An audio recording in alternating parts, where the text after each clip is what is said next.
सरकार तो चाहती है कोलिजियम खत्म करके अपने कंट्रोल में ले ले, तो जुडिशरी जब उनके कंट्रोल में चली जाएगी तब बचेगा क्या फिर। इसके पहले भी बहुत सारे चीफ जस्टिस रहे हैं, उन्होंने भावनाओं के आधार पर जो है ना जस्टिस किया है, जिसे बाबरी मस्जिद का केस देख लीजिए। तो जब संसद से बाबा साहब गायब हो गए तो वहाँ बाबा साहब को उद्घाटन में जाने का कोई मतलब नहीं बनता है ना। तो एक तरह से चीफ जस्टिस ने ठीक ही किया, राष्ट्राध्यक्ष को बुला लिया, महिला हैं, ट्राइबल हैं, लाखों लोग यहाँ पर जो दलित, पिछड़े, आदिवासी जेल में सड़ रहे हैं। बेल कराने का पैसा नहीं है, बेलर नहीं मिल रहा, सजा खत्म हो गया फिर भी जेल में ही रह रहे हैं, लाखों लाख ऐसे लोग हैं। तो उन पे भी ध्यान दिया जाना चाहिए और ऐसे लोगों को जल्द से जल्द रिहाई होना चाहिए। कानून में इक्वालिटी एक चीज है, लेकिन जब तक प्रशासन में इक्वालिटी नहीं हो तब तक उसके होने का मतलब नहीं है।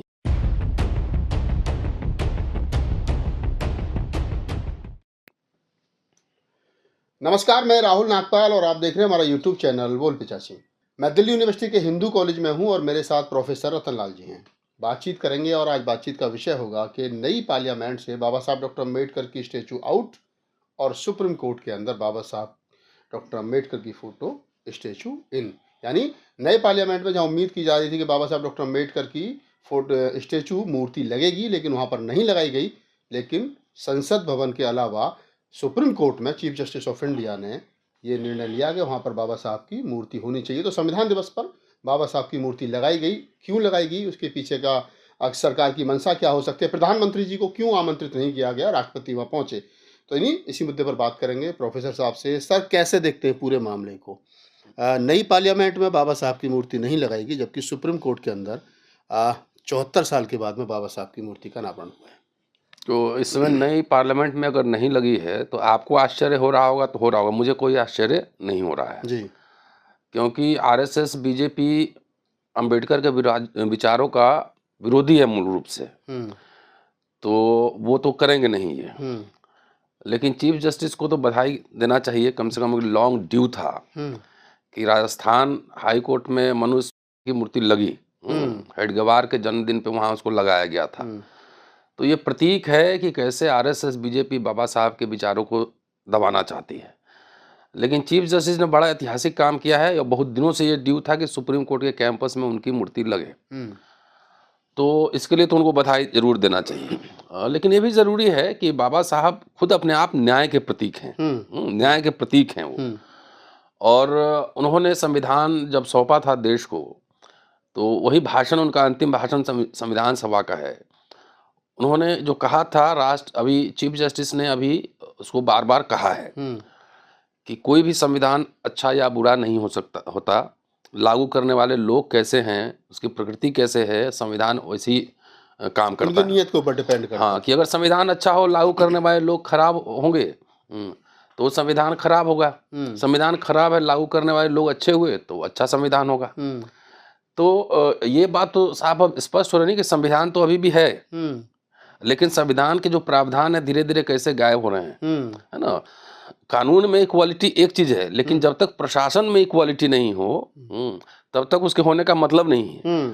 तो चलिए, चीफ जस्टिस ने ये लगाया है, उनको बधाई देते हैं। और दूसरा ये बात जरूर हम कहना चाहेंगे कि उनको जो है ना, बाबा साहब ने जो कॉन्स्टिट्यूशनल मोरालिटी की बात की थी, संवैधानिक नैतिकता, उस पर ध्यान दिया जाना चाहिए और उसको आगे बढ़ाया जाना चाहिए। और justice delayed is justice denied. लाखों लोग यहाँ पर जो दलित, पिछड़े, आदिवासी जेल में सड़ रहे हैं। बेल कराने का पैसा नहीं है, बेलर नहीं मिल रहा, सजा खत्म हो गया फिर भी जेल में ही रह रहे हैं, लाखों लाख ऐसे लोग हैं। तो उन पे भी ध्यान दिया जाना चाहिए और ऐसे लोगों को जल्द से जल्द रिहाई होना चाहिए। रही बात मोदी जी की, तो मोदी जी के वहाँ जब राष्ट्राध्यक्ष प्रेसिडेंट ऑलरेडी हैं वहाँ पर, तो मोदी जी को होने का क्या मतलब। वैसे भी तो ट्रेन, रेल स्टेशन सबका उद्घाटन करते ही रहते हैं। तो जब संसद से बाबा साहब गायब हो गए तो वहाँ बाबा साहब को उद्घाटन में जाने का कोई मतलब नहीं बनता है ना। तो एक तरह से चीफ जस्टिस ने ठीक ही किया, राष्ट्राध्यक्ष को बुला लिया, महिला हैं, ट्राइबल हैं, तो एक उसका मैसेज एक ठीक गया। लोग कह रहे हैं कि मोदी जी ने राष्ट्रपति जी को संसद भवन के उद्घाटन में नहीं बुलाया था, तो चीफ जस्टिस ने प्रधानमंत्री को नहीं बुलाया बाबा साहब के स्टेचू के उद्घाटन में। नहीं, वो ऐसा कुछ नहीं है, लेकिन उनके आने का कोई मतलब भी नहीं बनता था ना। जब राष्ट्राध्यक्ष ऑलरेडी वहाँ चीफ गेस्ट है, प्रेसिडेंट ऑफ इंडिया, तो सब जगह उनका जाने का कोई मतलब नहीं है कानून ना। मंत्री भी थे। हाँ ठीक है, कानून मंत्री को रहना चाहिए, क्योंकि बाबा साहब खुद कानून मंत्री थे। भले वो आरएसएस में है, बीजेपी में मेघवाल साहब। 25 नवंबर को जितना बीजेपी का नेता सब मैंने भाषण सुना सबका।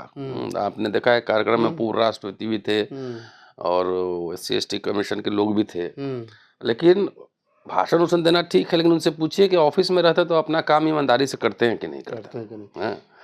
तो सर एक सवाल और आ रहा है मन मस्तिष्क में कि बाबा साहब की ये पहली फोटो स्टेचू है, मूर्ति है, जो उस रूप में बनाई गई, वकील के पेशे में वो बनाई गई है, वही गाउन पहनाया गया है, बैंड लगाया गया है, हाथ में जिस प्रकार से चलते हुए कदम है, जैसे कोर्ट की तरफ वो जा रहे हो, तो ये क्या मैसेज देने की कोशिश की जा रही वो है? न्याय के प्रतीक के रूप में स्थापित हुए हैं कि वकील का काम। देखिए, अगर आज़ादी की लड़ाई आप देखेंगे उस समय, जितने बड़े पढ़े लिखे लोग थे सब वकील सभी थे, बैरिस्टर सब थे उस समय।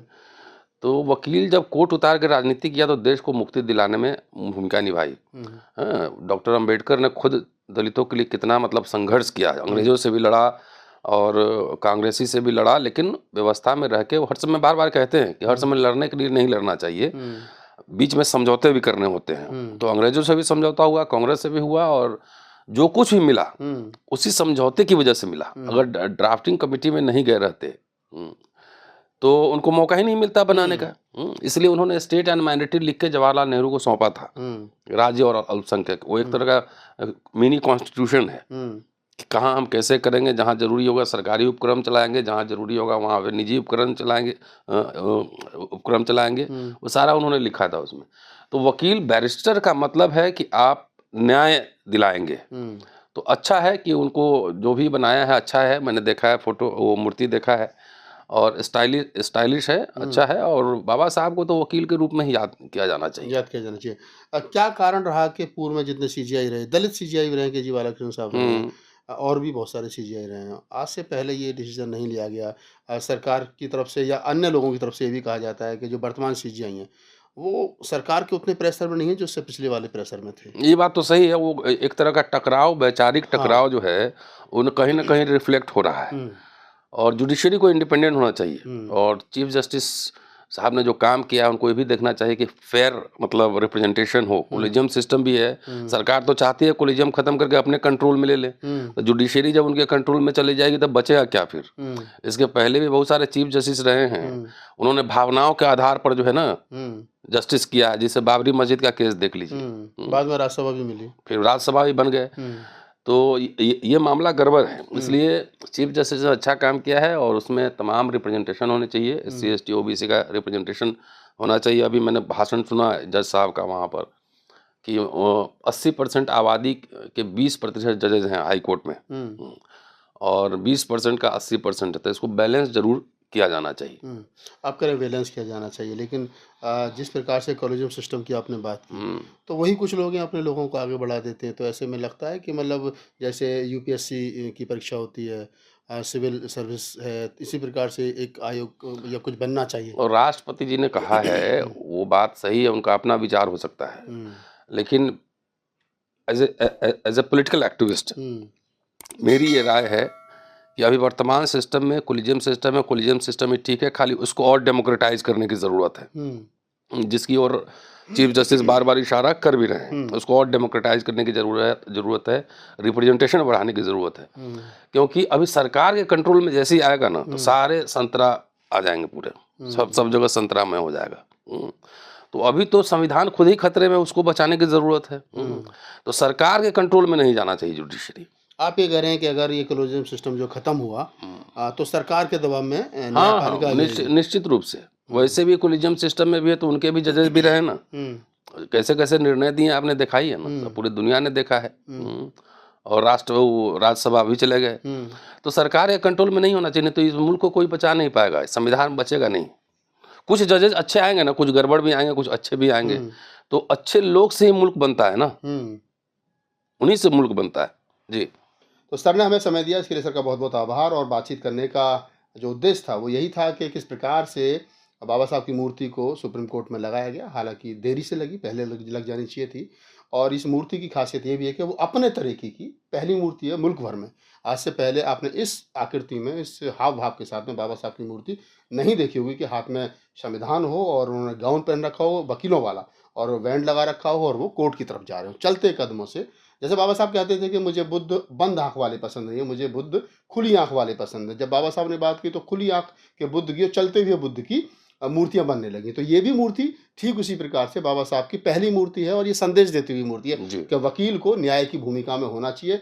जो गाँव में हाशिए पर समाज है, गरीब है, जहाँ तक न्याय नहीं पहुँच रहा है, जैसे जो प्रोफ़ेसर साहब ने कहा कि लाखों लाख लोग जो है वो जेल में हैं, तो उनको न्याय मिल सके और न्याय के जो न्यायपालिका है उसके प्रति आम लोगों की जो है वो जो राय है और उनका जो विचार है वो अच्छा हो सके। अगर आपको हमारा वीडियो अच्छा लगे तो इस पर अपनी प्रतिक्रिया दीजिए। धन्यवाद। शुक्रिया।